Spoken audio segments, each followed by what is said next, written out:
Hello everyone, a very warm welcome to Military Science Adda. आज हम पढ़ने जा रहे हैं जर्मनी के बारे में, यानी कि एंटोनी हेनरी जर्मनी। इनका हम इंट्रोडक्शन देखेंगे आज, यानी कि जीवन परिचय देखेंगे। और इसके बाद इसकी 2 वीडियोज़ और आएंगी 2 पार्ट्स में, जिसमें आपका पूरा ये चैप्टर जो है वो कंप्लीट हो जाने वाला है। ठीक है, तो चलिए स्टार्ट करते हैं।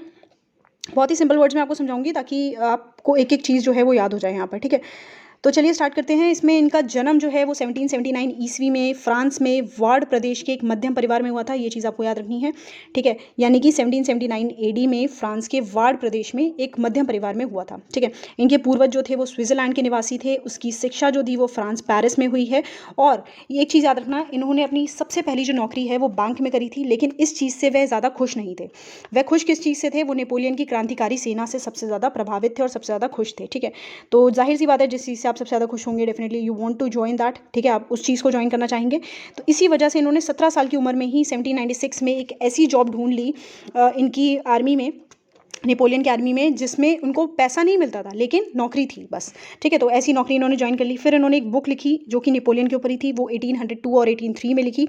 ठीक है, 80 में कह सकते हैं, जिसका नाम था treatise on great military operation. ठीक है, जिसमें इन्होंने स्पेशली फ्रेडरिक और नेपोलियन के बारे में उनको कंपेयर किया था। ठीक है, उनकी तुलना करी थी और नेपोलियन की कूट योजना जो थी, यानी कि स्ट्रैटेजी और टैक्टिक्स थे, उसकी व्याख्या प्रस्तुत की थी इस वाली बुक में। ठीक है, इस बुक को इन्होंने गिफ्ट किया था नेपोलियन को 1805 एडी में, जिसमें वे बहुत नेपोलियन जो थे वो बहुत ज़्यादा खुश हो गए थे, बहुत ज़्यादा इंप्रेस हो गए थे इस बात से।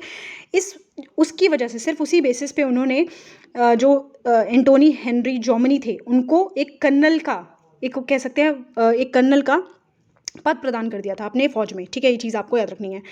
इसके साथ साथ नेपोलियन ने उनसे एक और बात कही थी इस बुक को लेके, कि ये जो बुक है वो उनके शत्रुओं को, उनके लिए उनकी सारी युद्ध कला को स्पष्ट करती है। यानी कि it teaches my whole system of war to my enemies, यानी कि मेरे जो शत्रु हैं उनको मेरे बारे में सब कुछ बता दे रही है, मेरी युद्ध कला के बारे में। ठीक है, यानी कि वो बुक इतनी ज़्यादा कह सकते हैं एकदम करेक्ट थी उनके बारे में, उनकी युद्ध कला के बारे में। ठीक है, फिर आपको लास्ट में एक चीज़ याद रखनी है कि ये मरे कब हैं, ये ख़त्म कब हुए हैं, वो है 1869 एडी। ठीक है, ये चीज़ आपको याद रखनी है। उसके बाद ये हिंदी वाले बच्चों के लिए नोट्स हो जाएंगे। ठीक है, आप इसको पॉज करके स्क्रीनशॉट ले लें।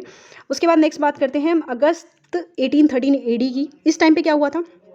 इस टाइम पर वो अपनी पदोन्नति से नहीं हो रही थी उनकी पदोन्नति, यानी कि उनको प्रमोशन नहीं मिल रहे थे, जिसकी वजह से वो बहुत ज़्यादा निराश थे।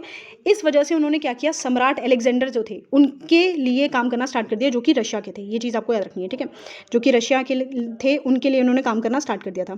फिर क्या हुआ कि उन्होंने अपनी मृत्यु के समय अपने जो उसने रूस के जनरल थे उसके पद पर काम किया। ठीक है, रूस में वह एक सैन्य सलाहकार के अलावा वो मिलिट्री अकादमी के संस्थापक भी थे। ये चीज़ आपको याद रखनी है।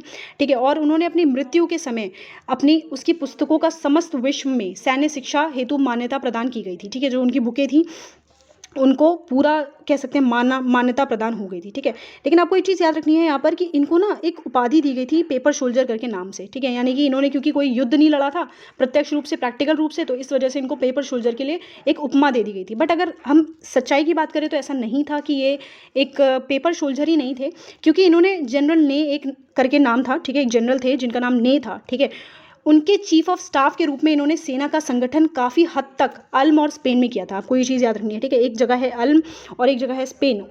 उसकी जो कह सकते हैं उसका सेना का संगठन था वो इन्होंने काफ़ी अच्छा किया था इस टाइम पर। ठीक है, जब जनरल नहीं थे उस टाइम पे चीफ ऑफ स्टाफ थे ये, तो इस टाइम पर इन्होंने बहुत अच्छा काम किया था। ठीक है, तो ये आपको ये चीज़ रखना है, सिर्फ ये पेपर सोल्जर नहीं थे।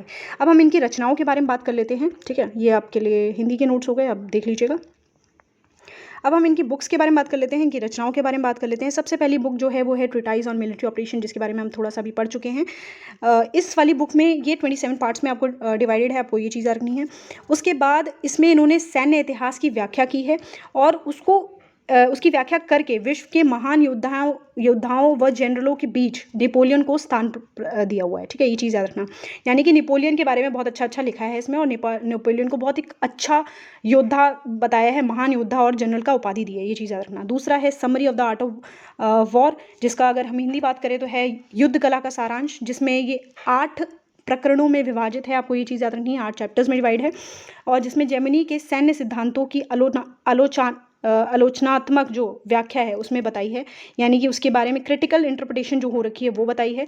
फिर लास्ट है आपकी छोटी पुस्तकें, जिसको हम पैम्फलेट्स भी कहते हैं, जिसमें इन्होंने कुछ व्यक्तियों को उनकी जो बातें थी उसमें उनको ना मतलब सही नहीं लगी थी। ठीक है, तो उनकी बातों को एक होता है ना क्लैरिटी देने के लिए इन्होंने ये बुक लिखी थी, छोटे-छोटे बुलेटिन्स में लिखी थी और उनकी बातों को उनको समझाने के लिए ये वाली बुक जो है कह सकते हैं हम लिखी थी, ठीक है। तो ये था पूरा का पूरा आपका जर्मनी के बारे में कह सकते हैं, ठीक है। ये आप देख लीजिएगा यहाँ से। उसके बाद I hope you like the video and if you like the video do like share and subscribe. And इसके बाद आपके 2 पार्ट्स और आने वाले हैं जिसमें आपका जर्मनी का जो सिलेबस है वो पूरा कंप्लीट हो जाएगा। So thank you so much for watching this video and I hope you do like, share and subscribe this channel.